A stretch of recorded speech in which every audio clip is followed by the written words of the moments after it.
नमस्कार, आप देख रहे हैं हिंदी खबर। आपके साथ मैं हूं वंदना स्टोही। छत्तीसगढ़ में 2023 में होने वाले विधानसभा चुनाव में अभी 1.5 साल का वक्त बचा है, लेकिन छत्तीसगढ़ में विधानसभा चुनाव को लेकर बीजेपी और कांग्रेस दोनों ही पार्टियों ने अपनी तैयारी शुरू कर दी है। मुख्यमंत्री भूपेश बघेल 4 मई से छत्तीसगढ़ के सभी 90 विधानसभा के क्षेत्रों में जाएंगे, दौरे पर निकल चुके हैं। भाजपा भी हर बूथ को मजबूत करने के लिए योजना बना चुकी है। आज इसी मुद्दे पर हम करेंगे चर्चा। पहले आप देखिए खास रिपोर्ट।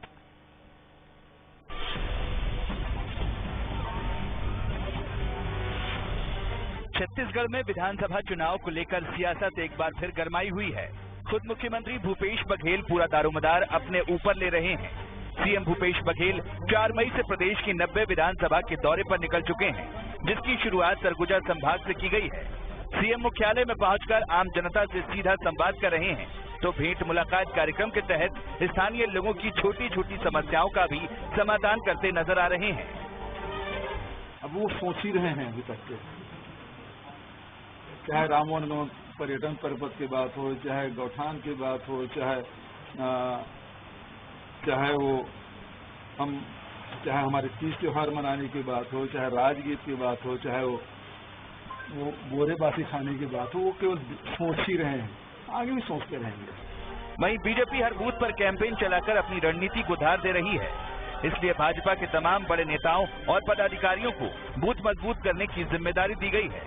साथ ही बीजेपी भूपेश सरकार के दौरे को लेकर भी कांग्रेस पर हमलावर है। कि हमारे बूथ स्तर तक के कार्यकर्ता अलग अलग विषयों को लेकर जानकारी लेंगे, पुराने कार्यकर्ताओं से मिलेंगे, वहां सरकार के कामों की समीक्षा करेंगे, गौठान देखेंगे, गौठान में कितना प्रोग्रेस हुआ देखेंगे, गौठान में कितनी गाय हैं ये देखेंगे, निर्माण कार्य पूछेंगे 3.5 साल में कोई बना है क्या, कोई सड़क पुलिया स्कूल अस्पताल कोई काम हुआ है क्या, और गांव में बैठकर पूछेंगे प्राइमरी स्कूल किसने बनाया, मिडिल स्कूल किसने बनाया, हाई स्कूल किसने बनाया, हायर सेकेंडरी किसने बनाया, ये पीएससी किसने बनाया, सीएससी किसने बनाया, ये तालाब का सौंदर्यीकरण किसने किया, ये मंगल भवन किसने बनाया, सबका जवाब आएगा भारतीय जनता पार्टी शासनकाल में। छत्तीसगढ़ में 2023 में होने वाले विधानसभा चुनाव को लेकर सियासत भी तेज हो गई है। बीजेपी और कांग्रेस दोनों ही पार्टियों ने अपनी अपनी तैयारी तेज कर दी है। प्रदेश में हाल ही में हुए उपचुनाव में कांग्रेस ने जीत दर्ज की है, तो बीजेपी को करारी हार का सामना करना पड़ा। ऐसे में अब देखना होगा कि विधानसभा चुनाव में जनता किसे आशीर्वाद देती है। सोमेश पटेल के साथ शशिकांत वर्मा, रायपुर, हिंदी खबर।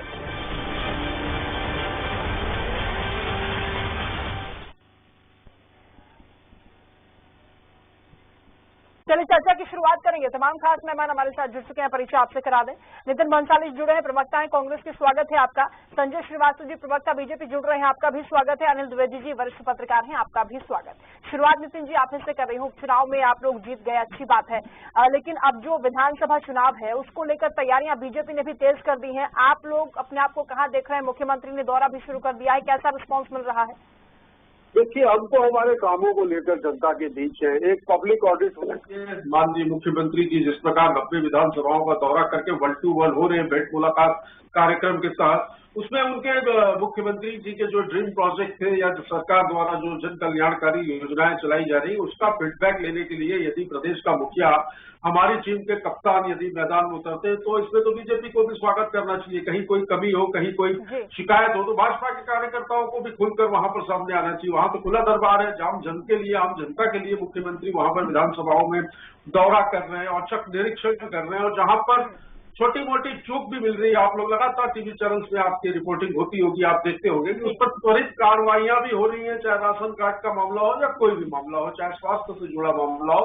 प्रदेश विकास के पथ पर अग्रसर है और पब्लिक ऑडिट होना बेहद आवश्यक है, जो कि करने के लिए माननीय मुख्यमंत्री जी बिल्कुल निकले, और जनता का रिस्पॉन्स बहुत अच्छा मिल रहा है। बीजेपी तो कहीं मैदान में मुझे नजर ही नहीं आती, क्योंकि बीजेपी ने कहा था खैरागढ़ के चुनाव में कि ये सेमीफाइनल खेल रहे हैं, हम सेमीफाइनल जीतेंगे। तो मुझे बताइए वंदना, आपकी सेमीफाइनल खेलने वाले यदि हार जाए मैच तो क्या वे फाइनल खेलते हैं? मुझे तो नहीं लगता। भाजपा कहीं पर है। भाजपा। अच्छा अनिल द्विवेदी जी, देखिए जैसा कि नितिन जी ने कहा कि जनता कांग्रेस के काम पर मोहर लगा रही है, ये बात तो साफ हो गई, क्योंकि 3-3 बार उपचुनाव हुए हैं अलग अलग जगह पर, तीनों में कांग्रेस ने जीत हासिल की है। काम तो हो रहा है इसका मतलब। अनिल जी देखिए वंदना जी, निश्चित तौर पर नितिन भंसाली जी कांग्रेस के प्रवक्ता हैं और उन्होंने जो कुछ कहा वह निश्चित तौर पर सरकार उसको देख रही है, समझ रही है। जहाँ तक मुख्यमंत्री के ग्राम संपर्क अभियान का सवाल है, सरकार का एक समय होता है कि वह जनता के बीच जाती है साल भर में, तो देखती है कि प्रशासन कैसा चल रहा है, सरकार कैसे चल रही है, काम जनता के हो रहे हैं कि नहीं है। तो इन सब चीजों की जांच परख मुख्यमंत्री करते हैं। ऑन द स्पॉट फैसले हो रहे हैं और बड़ा वीडियो उनका वायरल है कि वो एक जो फिल्म नायक थी उस नायक की तरह जनता के बीच में है और जनता के बीच जाकर के तुरंत उसका निदान कर रहे हैं। तो ये सब मुख्यमंत्री करते थे, अजीत जोगी से लेकर के डॉक्टर रमन सिंह तक, इन सब ने ग्राम संपर्क अभियान किया और किसी भी राज्य के मुख्यमंत्री के लिए जरूरी भी होता है। लेकिन जहां तक वर्तमान परिस्थितियों की बात है, हम जानते हैं कि 1.5 साल के बाद दोनों ही दल विधानसभा चुनाव में जाएंगे, तो जाहिर सी बात है ये दौरा और ज्यादा महत्वपूर्ण रखता है। कांग्रेस ने लगातार 3-3, 4-4 उपचुनाव जीते हैं, तो उनके बल्ले बल्ले है, उनका स्वाभिमान जगा हुआ है, आत्मविश्वास जगा हुआ है। देखिए, उपचुनाव में और विधानसभा चुनाव में फर्क होता है, क्या चैलेंजेस आपको नजर आते हैं, क्या ऐसे मुद्दे हैं जिस पर सरकार को अभी काम करना चाहिए? देखिए, चुनौतियां तो बहुत है सरकार के लिए, खासतौर पे जो कांग्रेस कार्यकर्ताओं की नाराजगी है उसको दूर करने की जरूरत है, क्योंकि 15 साल बाद कांग्रेस की सरकार बनी है। सबको संतुष्ट कर पाना संभव नहीं हो पाता है, लेकिन वो भी एक एंटी इनकम्बेंसी कहीं न कहीं सरकार के लिए होती है। अभी भी अगर बीजेपी का जो नेतृत्व है, जो पिछले चुनाव में लगातार पिछली बार सरकार में बना रहा, वही नेतृत्व अभी भी काम कर रहा है, तो भाजपा कार्यकर्ताओं का गुस्सा भी वर्तमान नेतृत्व पर है। तो इसलिए एंटी इनकम्बेंसी दोनों ही दलों में भी है, लेकिन जहां तक कांग्रेस का है, वो भाजपा की जो अंदरूनी खामियां हैं, जो भाजपा में गुटबाजी चल रही है, जो भाजपा में बड़े नेताओं के प्रति आक्रोश है, उसको भुनाने की कोशिश करेगी। और चूंकि बीजेपी का अपना केडर है, बीजेपी के अपने नीतियां हैं, काम करने के तरीके हैं, उनका बूथ मैनेजमेंट बड़ा अच्छा है, तो उस दृष्टि से बीजेपी मजबूत है कि हम चुनाव जो है जीत सकते हैं, उसका कॉन्फिडेंस जगा हुआ है। लेकिन फिलहाल यदि चुनाव हो जाए आज की डेट में, कांग्रेस ज्यादा भारी दिखाई दे रही है, कांग्रेस के रिपीट होने की संभावना इस प्रदेश में ऐसा सुना जा रहा है। नितिन जी, देखिए ये बात तो बीजेपी भी समझ रही है कि पलड़ा आप लोगों का भारी है, इसीलिए तैयारियां भी तेज कर दी है। वो कह रहे हैं कि हर एक बूथ को मजबूत करेंगे, कहीं से कोई कमी की गुंजाइश नहीं छोड़ेंगे, पूरा डटकर मुकाबला आपसे होगा। चुनौती मानते हैं इन्होंने एक नारा दिया था भाजपा ने, ये बूथ की बात कर रहे तो मुझे याद आया कि मेरा बूथ सबसे मजबूत। तो मैंने जब ही कहा था हम लोगों ने कि भाजपा का झूठ सबसे मजबूत, इनके झूठ से जनता उभर चुकी है। ये बूथ में जाएंगे, मैं भारतीय जनता पार्टी के प्रवक्ता को कहता हूं कि जाओ भाई बूथ पे जाओ और बूथ पे जाकर वहां पर जनता से, मतदाता से और कार्यकर्ता से पूछो, अच्छे दिन आ गए, 15 लाख रुपए खाते में आ गए, 2 करोड़ लोगों को प्रतिवर्ष रोजगार मिल गए, 100 दिन में क्या महंगाई कम हो गई, काला धन वापस आया कि नहीं आया, पेट्रोल डीजल गैस के दामों पे बात करें, किचन के बिगड़ते बजट के विषय में बात करें। हाँ बिल्कुल जाएं और बूथ पर जाकर वे पूछे, अपनी नाकामियों को ठिठुरा ये जो राज्य सरकार पे फोड़ते हैं ये फोड़ना बंद करें। भारतीय जनता पार्टी को छत्तीसगढ़ के मतदाताओं ने, छत्तीसगढ़ की जनता ने पूर्ण रूप से रिजेक्ट कर दिया है, चाहे उपचुनावों की बात हो, चाहे इनके सेमीफाइनल की बात हो, चाहे नगरीय निकाय चुनावों की बात हो, चाहे पंचायतों के चुनावों की बात हो। सारे चुनावों में भाजपा के इनके बड़े नेताओं को, जिनको मैं पिटा हुआ मोहरा कहता हूं, सारे असफल साबित हुए। हाल ही में डी पुरेंद्रेश्वरी जो छत्तीसगढ़ की प्रभारी है, ऐसा समाचार पत्रों में और न्यूज चैनल्स में मैंने देखा कि युवा मोर्चा और महिला मोर्चा के कामों से बेहद नाराज है, क्योंकि इनमें एकता नहीं है। छत्तीसगढ़ में 36 गुटों में भाजपा बटी हुई है, पहले वे खुद को संभाल लें फिर बूथ में जाए तो मुझे लगता है ज्यादा बेहतर हो। ठीक है नितिन जी, लेकिन जो योजनाएं सरकार की चल रही हैं उनकी भी समीक्षा करने वाले हैं, कह रहे हैं कि हर जिले में जाएंगे और गौठानों में भी देखेंगे क्या व्यवस्थाएं हैं। नहीं जाए ना, लोकतंत्र में अधिकार है, इनको जाए देख के, जनता संतुष्ट है, किसानों को 2500 रुपए धान का मूल्य मिल रहा है, किसानों का कर्जा माफ हुआ है, बिजली बिल हाफ हुई है और बहुत सी योजनाओं का लाभ मैं आपको बता दूं वंदना, भारतीय जनता पार्टी के लोगों को भी मिल रहा है। सारी योजनाओं का लाभ भी ले रहे हैं और चिल्ला भी रहे हैं। अस्तित्व की लड़ाई भारतीय जनता पार्टी छत्तीसगढ़ में लड़ रही है, पर चेहरा कौन होगा या चेहरा कौन है ये अभी भी साफ जाहिर नहीं हो रहा है। नंद कुमार साय अपनी बात करते हैं, ननकी राम कंवर बेचारे बोल बोल के थक गए, बृजमोहन अग्रवाल का अलग गुट चल रहा है, डॉक्टर रमन सिंह अभी भी आस लगाए बैठे हैं कि क्या क्या मतलब एक वो स्वप्न में जी रहे हैं कि क्या मैं वापस कुछ कर सकता हूँ। तो यहाँ पर सरोज पांडे, प्रेम प्रकाश पांडे, अजय चंद्राकर, छत्तीसगढ़ में जैसा कि मैंने कहा 36 गुटों में भाजपा बटी हुई है। पहले नेता एक हो जाए। ठीक है, संजय श्रीवास्तव जी भी जुड़ गए हमारे साथ। संजय जी, आवाज आ रही है आपको? चलो ठीक है। संजय जी सुन पा रहे हैं सर? जी 2023 की कैसी तैयारियां चल रही हैं आप लोगों की? देखिए 2023 तो हमारा लक्ष्य है ही, क्योंकि हमारे से बड़ा जो लक्ष्य है वो जनता का लक्ष्य है। क्योंकि पिछले 3.5 वर्षों में भूपेश बघेल की सरकार ने जिस तरीके का कृत्य किया है और जिस तरीके की लोगों की आशाओं पर पानी फिरा है, उस हिसाब से लोगों को भी अपेक्षा है कि सरकार बदलनी चाहिए। चलो 2023 में सरकार बदलनी चाहिए, है ना। 2023 में सरकार बदलनी चाहिए। हमारी तैयारी चल रही है और निचले स्तर पर हम काम कर रहे हैं। अभी बूथ स्तर तक से लेकर शक्ति केंद्र स्तर तक हमारे कार्यक्रम चल रहे हैं और कांग्रेस के सरकार की जो वादा खिलाफी को लेकर भी हम बूथ स्तर तक आम जनता के बीच में जा रहे हैं। कि अभी उपचुनाव में खैरागढ़ में जो उपचुनाव हुआ उसके नतीजे बता रहे हैं कि जनता ने कांग्रेस के काम पर मुहर लगाई है। देखिए इसी तरह की बात यदि होती तो 15 साल तो ये पराजित हुए, 15 साल सत्ता से बाहर थे। यदि यही बात जनता के मन में रहती तो ये सरकार में क्यों आती। ये अलग बात है कि इन्होंने लुभावना पत्र दिया, इन्होंने तमाम प्रकार के झूठे वादे उनसे किए, शराबबंदी हो जाएगी, बेरोजगारी भत्ता दे देंगे, स्व सहायता समूह का ऋण समाप्त होगा, कुछ नहीं हुआ। किसानों को हम कर्जा माफ कर देंगे, किसानों को हम 2500 देंगे, नहीं दे रहे हैं, वादा खिलाफी हो रही है। तो ये कभी कभार झटके में इस तरह की सरकारें बन जाती हैं। और जहां तक उपचुनाव का सवाल है, ये तो सामान्यतः समझा जा सकता है, इतिहास में गवाह है ये कि जहां जिन राज्यों की सरकारें रहती हैं उन सरकारों के पक्ष में ही वो उपचुनाव जाता है। का चुनाव बहुत अफवाह स्वरूप कभी विपरीत परिस्थितियों में जाता है। बात देना चाहिए ना कि सेमीफाइनल खेल रहे हैं, जीत जाएंगे। सेमीफाइनल हारने वाले कभी फाइनल नहीं खेलते संजय भैया। देखिए ऐसा है कि सेमीफाइनल फाइनल का विषय जो है ऐसा है कि अभी आप आईपीएल देख रहे हैं कि नहीं, जो आप कह रहे हैं। मुंबई इंडियंस पिछले बार की चैंपियन थे, इस बार एक सबसे लास्ट में है पायदान पे। लगभग वही स्थिति भूपेश बघेल की, आप चैंपियन थे 2018 में, 2023 आप आखिरी पायदान में होंगे। तो ये खेल है राजनीति में एक मिनट क्रॉस नहीं वन बाई वन। ठीक है संजय जी, लेकिन नितिन जी ने भी कहा है कि छत्तीसगढ़ में 36 गुटों में बीजेपी बटी हुई है, अस्तित्व की लड़ाई चल रही है, कैसे मुकाबला करेंगे कांग्रेस का? चलिए मैं सबसे पहले नितिन जी को 2 मिनट का समय देता हूँ। 36 नेताओं का नाम बताएं मुझे। चलिए बताइए, मैं वेट कर रहा हूँ। चलिए 36 नेताओं का नाम बताइए। नेताओं का नाम क्यों बताऊं? अरे बता तो दो भाई, मैं तो सवाल का जवाब सुनने के लिए तैयार हूँ। इसलिए सरोज पांडे, डॉक्टर कमल, देखिए ऐसा है, देखिए ऐसा है, नंद कुमार साय, विजय ये जब बोलेंगे तब मैं नहीं बोलूंगा, जब मैं बोलूँ तब ये ना बोले, क्योंकि आवाज इनकी गूंज रही है। शुरू कर दिया। चलिए जीके टेस्ट नहीं हो रहा है ना, बोलिए संजय जी बोलिए।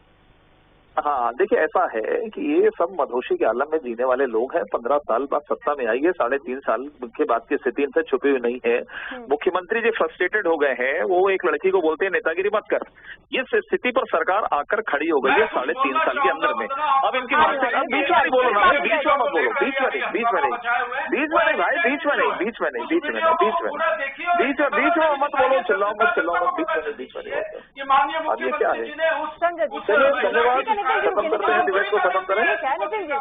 चलिए बहुत बहुत धन्यवाद, समाप्त करते हैं डिबेट को। क्योंकि क्या है, इस तरह के डिबेट्स नहीं होते। नहीं डिबेट्स ऐसे नहीं होते ना, ये फ्रस्ट्रेशन नहीं तो क्या है ये सब, क्या है ये सब, इस तरह का नहीं है। ये टीवी डिबेट के सामने बैठे तो क्रॉस हो जाए। अभी तो वैसे ही बातचीत, वैसे ही आवाज नहीं आ रही है ठीक से, फोनों में आवाज नहीं आ पा रही है। मैं ये कह रहा हूं कि उन्होंने कहा 36, मैंने नाम पूछा नहीं बता पाए। देखिए ऐसा है, गुटबाजी किसको कहते हैं? गुटबाजी इसको कहते हैं कि भूपेश बघेल मुख्यमंत्री वो कहते हैं कि मैं दौरे पे निकल रहा हूं, सरगुजा दौरे पर, और पैरेलल फिर टीएस बाबा बोलते हैं कि मैं भी निकलूंगा बस्तर पे। पहले कहा जाता है कि नहीं तुमको हेलीकॉप्टर नहीं मिलेगा, और यदि तुमको मिलेगा तो 3 अन्य मंत्रियों को भी दूंगा। इसको कहते हैं गुटबाजी। पंचायत विभाग को सबसे भ्रष्ट कहा जाता है, बाकी विभाग सब क्लियर है, क्योंकि पंचायत मंत्री टीएस बाबा है। और 2.5 साल का विषय तो मैं नहीं कह रहा हूँ, टीएस बाबा बोलते हैं। जयसिंह अग्रवाल ने भी चिट्ठी लिखी मुख्यमंत्री को, भैया कलेक्टर को हटाओ, उनकी सुनवाई नहीं हो रही है। ये सरकार चल रही है, ये सरकार चल रही, मंत्री रो रहे हैं कलेक्टर हटाओ, सुनवाई नहीं हो रही है। सरकार ठीक से नहीं चल रही, 2.5 साल का फॉर्मूला फिर से जिक्र हो गया सर। नितिन जी जवाब दीजिए। अरे कोई फॉर्मूला नहीं है, जो दिमाग के ऊपर है।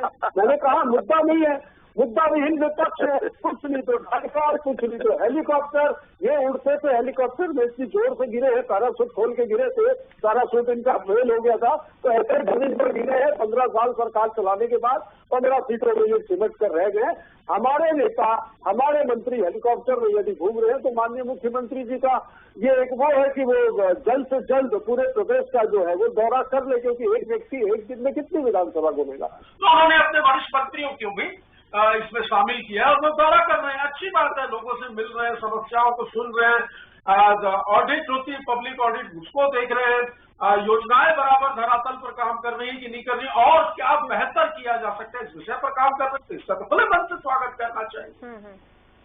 ठीक है अनिल जी, देखिए विपक्ष है वो सवाल तो उठाएगा ही, लेकिन मुद्दा यह है कि जनता की ऐसी कौन सी समस्याएं हैं जो त्वरित रूप से जिस पर काम होना चाहिए। मुख्यमंत्री खुद दौरे पर निकले हैं, हर एक विधानसभा क्षेत्र का दौरा कर रहे हैं। इसका मतलब है कि जो समस्याएं होंगी उसका निस्तारण भी हो जाएगा, यानी रणनीति तो कांग्रेस ने भी पूरी तरह से बना रखी है।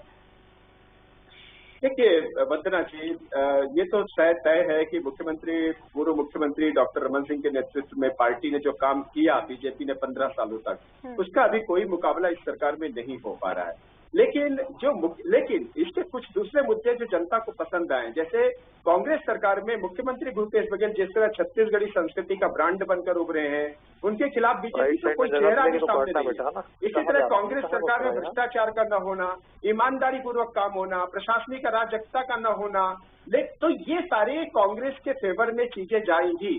लेकिन मैंने फिर वही कहा कि जो स्वास्थ्य मंत्री हैं टीएस सिंहदेव, जो मुख्यमंत्री बनना चाहते हैं आधे टर्म के लिए, उनकी नाराजगी पार्टी को भारी पड़ सकती है। जिस तरह वो मुद्दे उठा रहे हैं, जिस तरह वो यात्राएं कर रहे हैं, जिस तरह शंकाएं जाहिर की जा रही है कि वह रिबेल हो सकते हैं, सरकार के खिलाफ जा सकते हैं, तो इस सरकार को अपने ही टीएस सिंहदेव जी को संभालना थोड़ा मुश्किल हो सकता है। जहां तक बीजेपी की बात है, बीजेपी में एक तरह की आवाजें उठ रही हैं कि पुराने जो चेहरे हैं पार्टी के, बीजेपी के, उनको खारिज करना चाहिए, नए और युवा चेहरों को मौका देना चाहिए। सोशल मीडिया पर पार्टी के खिलाफ बहुत सारी आवाज उठ रही है, ये बड़ी चिंताजनक है। बीजेपी ने अभी जो उपचुनाव हारा है, उसके प्रत्याशी लगातार 3 बार चुनाव हारे थे, उसके बाद भी उन पार्टी ने उनको टिकट दी।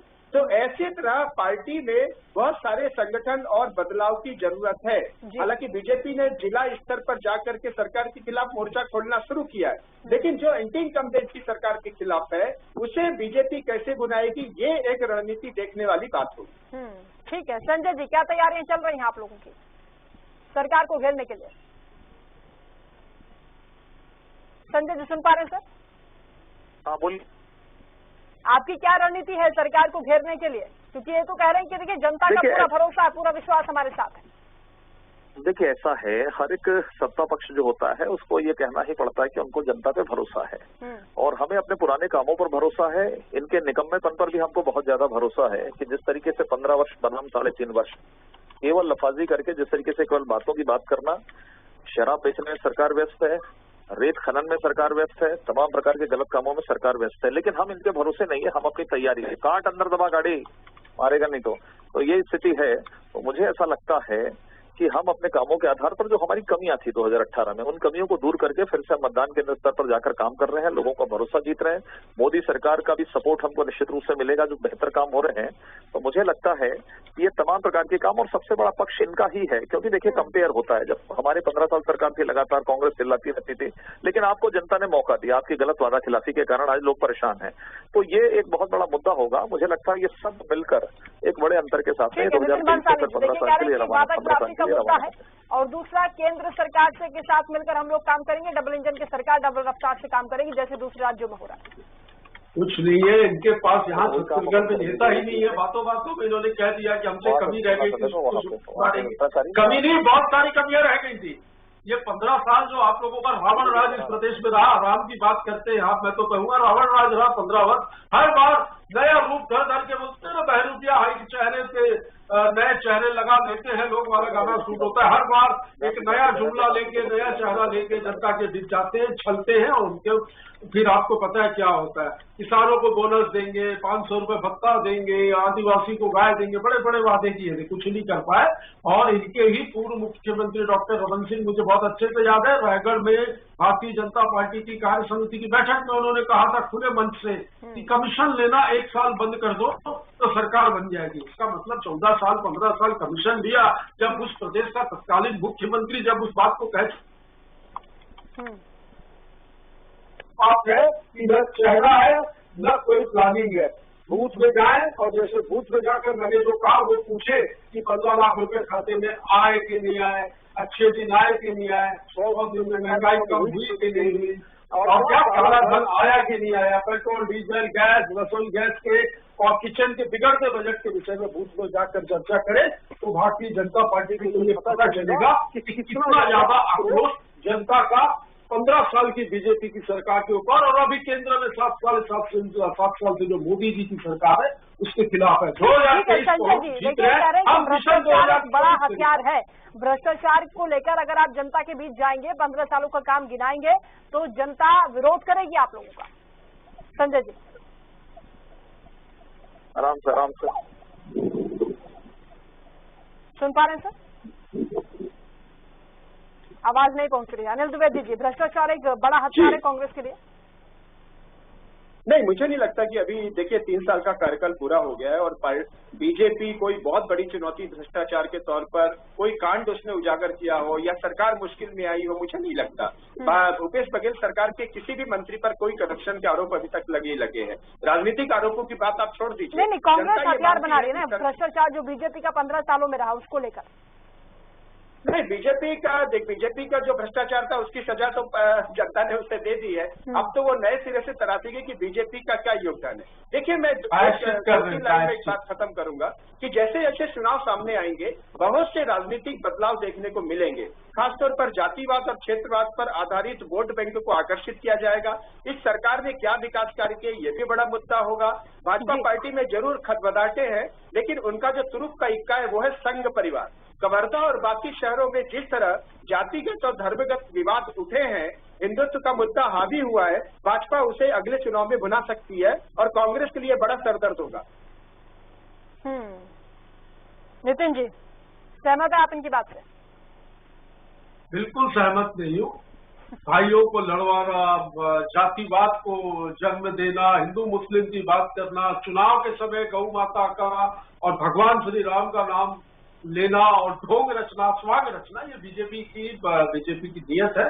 इनकी नीयत में आज जनता की सेवा है ही नहीं। 15 वर्षों तक के इन लोगों ने, मैंने जैसे कि कहा, फिर रिपीट करूंगा, 15 साल सरकार चलाकर 15 सीटों में सिमट गए और मुझे लगता है आने वाले 2023 के चुनावों में कुछ 7-8 भी बच जाए तो बड़ी बात है। हम हमारे कामों को लेकर सजग हैं। जो हमने हमारा जनघोषणा पत्र जारी किया था, हम जो जनघोषणा पत्र में जो बिंदु थे, जो जनता से पूछकर जो घोषणा पत्र बनाया गया था, ठीक है। अनिल द्विवेदी जी, देखिए पूरे देश में कांग्रेस की जहां भी सरकारें हैं, अब तो गिनती की बची है, लेकिन मुख्यमंत्री भूपेश बघेल सबसे ज्यादा लोकप्रिय है। कहीं भी चुनाव होता है उनको बुलाया जाता है, छत्तीसगढ़ का मॉडल पेश किया जाता है। सरकार काम कर रही है, इसका उदाहरण है ना ये। बिल्कुल, बीजेपी की चिंताएं यही है कि मुख्यमंत्री भूपेश बघेल ने जिस तरह आपने बताया कि जिस तरह वो राष्ट्रीय स्तर पर सराहे जा रहे हैं, वो कांग्रेस आलाकमान के लोकप्रिय नेता बन रहे हैं, उससे ये कहीं न कहीं मैसेज है कि उनकी मुख्यमंत्री भूपेश बघेल सही रास्ते पर है और वो अच्छे से सरकार चला रहे हैं। लेकिन जैसा कि मैंने कांग्रेस प्रवक्ता की बात को सुना, उन्होंने मेरी बात को डिनाई किया है, मैं उनसे पूछना चाहूंगा कि अगर धर्मगत, जातिगत और हिंदुत्व के मुद्दे से कांग्रेस नहीं डरी है तो वो रामपन पथगमन यात्रा क्यों चला रही है? वो ग्राम संपर्क डरने वाली बात नहीं है। भगवान श्री राम और गाय और स्वदेशी पर आधारित काम क्यों कर रही है? बीजेपी ने कांग्रेस ने जो रामपन पथगमन यात्रा चलाया, जिस तरह उन्होंने राम मंदिर स्पेशल राम जी की प्रतिमा बनवाई, नहीं, बीजेपी का कॉपीराइट थोड़ी है ना राम पर, वो तो सबके है ना। यही तो मैं कह रहा हूँ ना कि भाजपा, तो यही हम भी कह रहे हैं। ये जो कहते हैं कि राम हमारे हैं, तो राम और कृष्ण सबके हैं, सब मान्य है, कल में है। भगवान मैं यही कह रहा हूँ कि भाजपा को एनकाउंटर करने के लिए कांग्रेस सरकार अभी से यह तैयारी कर रही है कि वो राम के मुद्दे को बीजेपी के हाथ में न जाने दे। कवर्धा में जिस तरह धर्मगत और जातिगत तारीफ होनी चाहिए ना नितिन जी की, क्योंकि ये लोग अच्छा काम कर रहे हैं, ऊपर से जो बीजेपी की रणनीति है उसको भी बैकफायर करने की कोशिश कर रहे हैं। नितिन जी, लास्ट कमेंट आपसे सर, 30 सेकेंड। गाय, कृष्ण, धर्म, जाति, ये सब मुद्दे जो हैं ये भारतीय जनता पार्टी के होते हैं और वे इन मुद्दों पर बात करते हैं, वे इन मुद्दों को लेकर चुनावों में जाते हैं। हम इन मुद्दों को लेकर चुनाव में नहीं जाते। हम राम के नाम पर वोट नहीं मांगते। राम तो हर जगह है, सब मान्य है, श्री कृष्ण हर जगह है। हम हमारी संस्कृति को सहेजने का काम कर रहे हैं।